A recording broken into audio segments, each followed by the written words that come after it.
Today, this subcommittee will examine implementation of the Environmental Protection Agency's Brownfields grant program. Brownfields are generally described as properties that contain or may contain a hazardous substance, pollutant, or contaminant, which in turn complicates efforts to expand, redevelop, or reuse the site.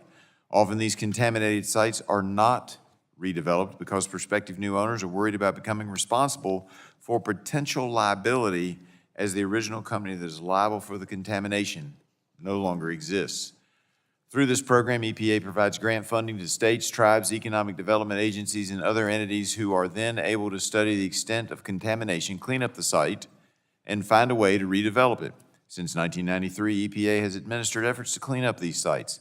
Congress first formally established the Brownfields program in the Small Business Liability Relief and Brownfields Revitalization Act of 2002.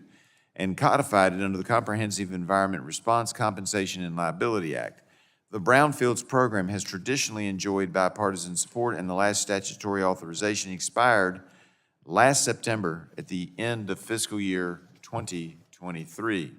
Reauthorizing this program will provide us with an opportunity to examine the program and find out what aspects are working well and what aspects need improvement. I believe taking testimony from our witnesses today will help us to inform our efforts. Additionally, the Infrastructure Investment and Jobs Act provided an unprecedented supplemental appropriation of $1.5 billion for brownfields. The awards funded under the Infrastructure Investment and Jobs Act were exempted from some of the traditional statutory limitations, such as certain maximum grant amounts and state and local cost share requirements. We will need to examine these changes and understand their advantages and their disadvantages. EPA estimates there are more than 450,000 brownfield properties in the United States. This amounts to a lot of unused or underutilized land with great economic potential. Broadly, we also know that we will need additional infrastructure and facilities to support our growing economy and process the materials and components needed for new, innovative technologies. The Brownfields program may also be a good tool to help secure American leadership in emerging industries and traditional manufacturing. For example, ABI Research, an industry analysis firm, estimates that by the end of 2025, there will be over 6,000 data centers built worldwide as artificial intelligence continues to take off. Over the next 5 years, our country's electricity demand is expected to grow by 16%. This growing demand will entail construction of additional energy resources. So today we will examine opportunities to bring those industries to brownfield sites in our communities and explore existing barriers to put these sites to good use. In my district in Southwest Virginia, counties, state agencies, regional organizations, and public-private partnerships have already been hard at work revitalizing former mine land for economic development. I hope we can learn more today about how the Brownfields program can support these endeavors and similar ones around the country. Thanks to our witnesses for being here and contributing to these efforts. First, we have the Honorable Jim Connaughton, Chief Executive Officer of James L. Connaughton Strategies, where he works on sustainable technology, innovation, and public policy.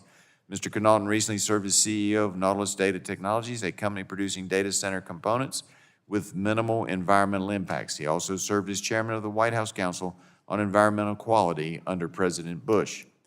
As you all know, this committee has been engaged in robust discussion over the past few years on ways to improve permitting process generally, so we welcome his extensive experience in this area.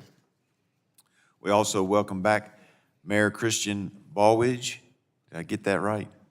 All right. From the city of Elizabeth, New Jersey, the committee greatly appreciates him lending his knowledge and expertise to our efforts to reauthorize the Brownfields program. We will also hear from Krista Stoneham, President and CEO of the Houston Land Bank. Thank you for being here today and sharing your insights on the program and efforts to revitalize the areas your organization serves. Last but not least, I'm excited to recognize and to welcome my constituent, Dwayne Miller, Executive Director of Lennowisco Planning District Commission. And if you want the definition of what that is, we'll give it to you later.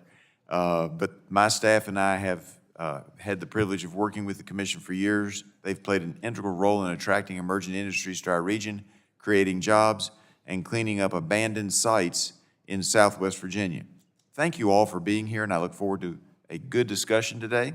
And I now recognize the ranking member of the